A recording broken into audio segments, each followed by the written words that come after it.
días a las 6. Duerme Femes y en el silencio solo los ladridos de los perros, nada se ve, solo las sombras saben la verdad de las historias. Nada se podía comparar a esa mujer. María, 8:15 de la tarde, abrimos nuestra sección de las letras canarias, de literatura canaria, y saludamos como siempre a Beatriz Morales Fernández, que es docente de lengua castellana y literatura y presidenta del Ateneo de Las Palmas. Beatriz, muy buenas tardes. Muy buenas tardes, Eva, como siempre un placer. Bienvenida. Hoy vamos a hablar de un autor que está de actualidad por una triste noticia, porque fallecía este sábado, ¿verdad? Se trata del poeta Manuel Díaz Martínez, escritor cubano que llevaba más de 30 años viviendo en Gran Canaria. Efectivamente, la triste noticia, ¿no? La despedida de Manuel Díaz Martínez, un escritor que estuvo de alguna manera conectado a Cuba y a Canarias gran parte de su vida, ¿no? Hoy queremos rendirle un homenaje, quiero rendirle un homenaje, sobre todo resaltando de entrada que fue un poeta de la comunidad, de la escucha activa, de la solidaridad, pero con inmenso conocimiento y talante.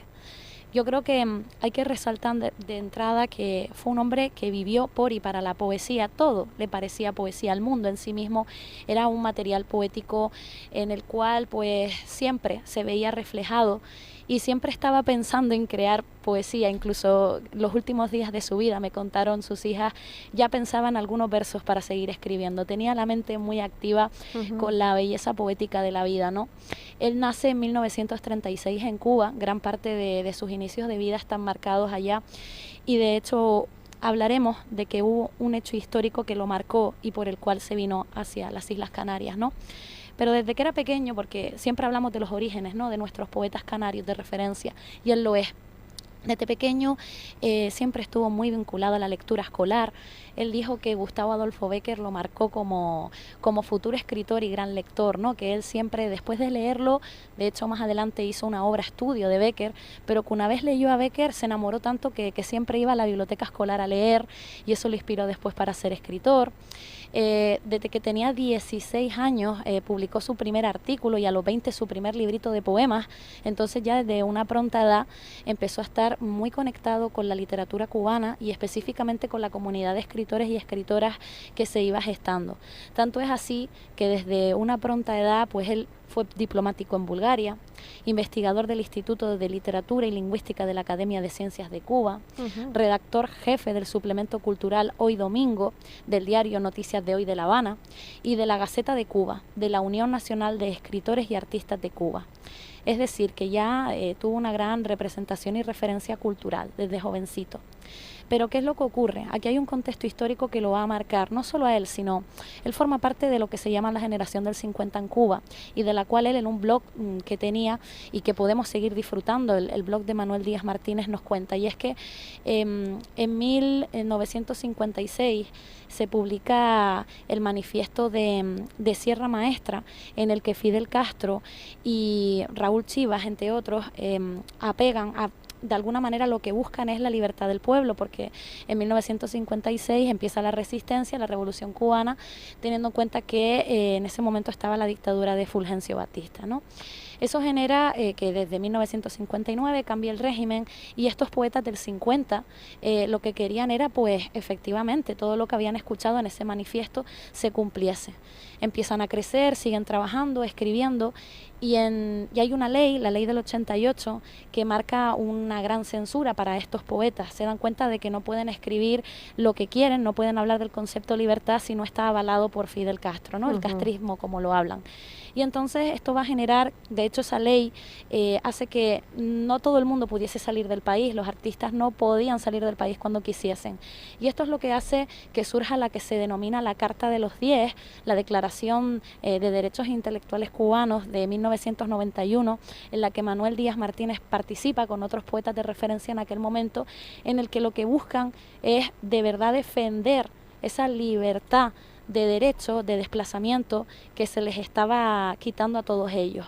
Eso tiene una clara consecuencia. Una vez se publica esa carta, porque se publica a los medios, gran parte de ellos son censurados. En el caso de Manuel Díaz Martínez ya no puede volver a publicar con su autoría, ni siquiera sus artículos, e incluso a una poeta que fue de alguna manera la banderada de todos ellos, María Elena Cruz Varela, se le hace un gran marcaje, tanto es así que de hecho van a la casa, de alguna manera la secuestran, la humillan, la hacen tragarse unos papeles, es decir, gran parte de ellos se quedan marcados, se quedan un poco traumatizados, y eso es lo que va a marcar pues el exilio de algunos de ellos, y Manuel Díaz Martínez tiene que marchar de Cuba a partir de ahí, pero siempre dijo a lo largo de su vida, independientemente de que viniera a Gran Canaria, que no iba a dejar de sentirse orgulloso de haber firmado esa carta y de haber pedido libremente la libertad de expresión, de opinión, de desplazamiento, independientemente de lo que puedas pensar y sentir con respecto a un régimen, el que sea, ¿no?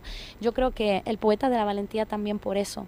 Una vez se viene a Gran Canaria, hombre, hay que destacar de entrada que primero también pasa por Madrid, crea una revista, la revista hispano-cubana, es decir, nunca rehuyó ni dejó de sentir Cuba, tampoco en su literatura, y eso es lo que va a marcar que tenga premios como en 1967 su libro Vivir es eso, que obtuvo el premio de poesía Julián de Casal, de la Unión de Escritores y Artistas de Cuba. En 1994 le fue concedido el premio Ciudad de las Palmas de Gran Canaria por su libro Memorias para el invierno, o incluso que en el año 2006 el Centro Cultural Cubano de Nueva York le otorgase la medalla La Avellaneda, ¿no?, en reconocimiento a la cultura cubana, ¿no?, todo lo que había dado por ella, ¿no? Y otra cosa que quiero destacar de él antes de adentrarnos en sus obras es que siguió escribiendo en el periódico, siempre estuvo muy marcado también por el mundo de la redacción periodística. Escribió en El País y escribió artículos que querían reivindicar y hacer memoria a esa lucha férrea de la libertad de expresión. Artículos tan impresionantes como, que animo a la gente, a nuestros oyentes a leer, como Una nación sin diálogo, Tiempos difíciles, Democracia contra opción cero, Crónica de un delito anunciado, aquí un homenaje, ¿no?, a Crónica de una muerte anunciada de Gabriel García Márquez, o Un escritor atrapado.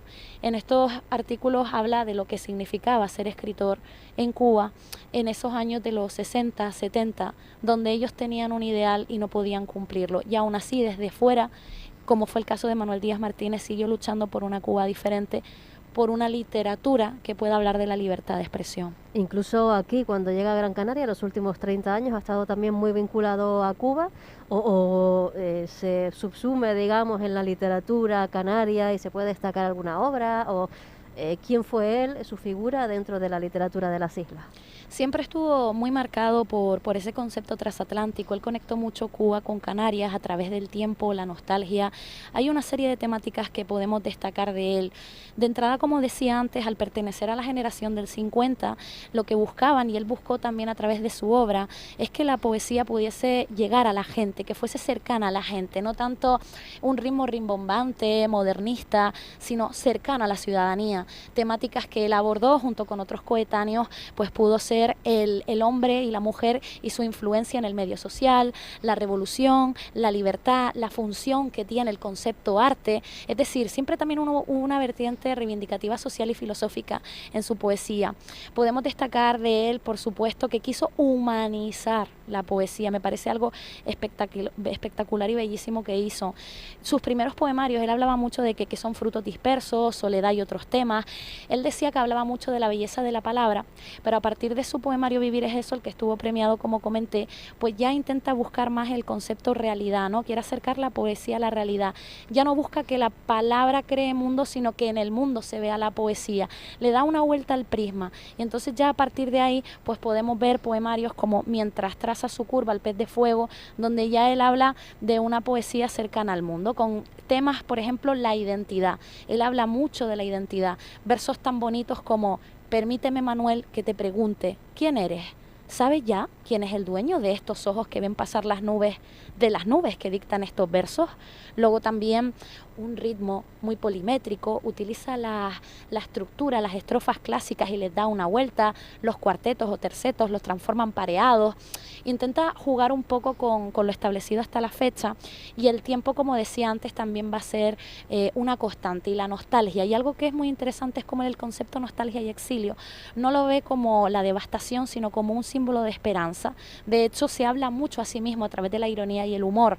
Tiene pues poemas como ¿Quién?, donde se habla a sí mismo con versos tan espectaculares como ¿quién habita la casa que habité? ¿Quién toca las maderas que toqué? ¿Quién ve los resplandores que yo vi? ¿Quién vive las penumbras que viví?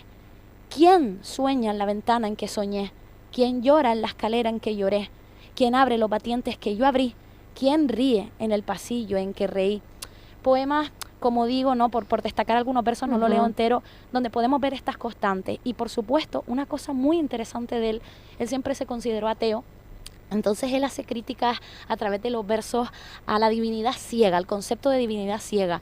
Versos espectaculares como estos: alabado sea el Señor, que sabe por qué decide lo que no ocurre, por qué sucede lo que no sabe, por qué no sabe lo que no hace, por qué nos debe lo que sucede. Wow, es un espectáculo de poetas. Desde luego que sí. Bueno, la situación política poco o nada ha cambiado en Cuba, Beatriz.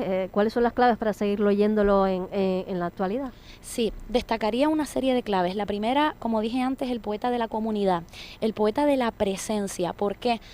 Él publica una veintena de poemarios, artículos, antologías, y siempre estuvo para los jóvenes canarios también que empezaban a publicar. A mí, de hecho, me pasó. Siempre asistía a todos los congresos, talleres, presentaciones de libros de los poetas para darles una oportunidad, porque él creía en la comunidad. Por eso el poeta de la comunidad y de la escucha activa, porque siempre quería escuchar a la gente que también escribía.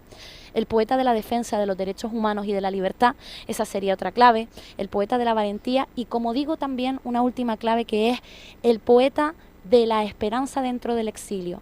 Él decía, y cito textualmente sus palabras: la palabra exilio significa desarraigo, pero la vida de los exiliados la llena de sinónimos: nostalgia, desasosiego, incertidumbre, depresión, incluso esperanza. También puede significar renacimiento. Para mí y mis hijas ha significado renacimiento. Entonces, como él siempre luchó por ver en el exilio una nueva oportunidad de vivir. Nos queda un minuto, Beatriz, no sé si te da tiempo a la lectura de un poema. Sí, aquí tengo uno titulado Patria, que dice así, que habla de la identidad. Una extensión de tierra, un arco de costa, un mar, unas casas, unas calles, 3 o 4 ríos, sin régimen de lluvias, un jardín, unas montañas, algunas frustraciones y quizás una utopía, un guiso, una canción, un árbol, una historia en parte emocionante, una manera de decir las cosas, los padres que van envejeciendo en un patio de provincia, acaso también unos hermanos que contemplan la saga familiar y unos amigos. Eso y algo más es patria, si ahí cabe la libertad. Si no cabe, yo prefiero morirme de distancia. Qué maravilla, el poema de Manuel Díaz Martínez, leído por Beatriz Morales Fernández, que ya saben que es docente de lengua castellana y literatura y presidenta del Ateneo de Las Palmas, y la que hace posible esta sección de las letras canarias. Vea, un lunes más, muchas gracias. Muchísimas gracias, Eva, hasta la siguiente.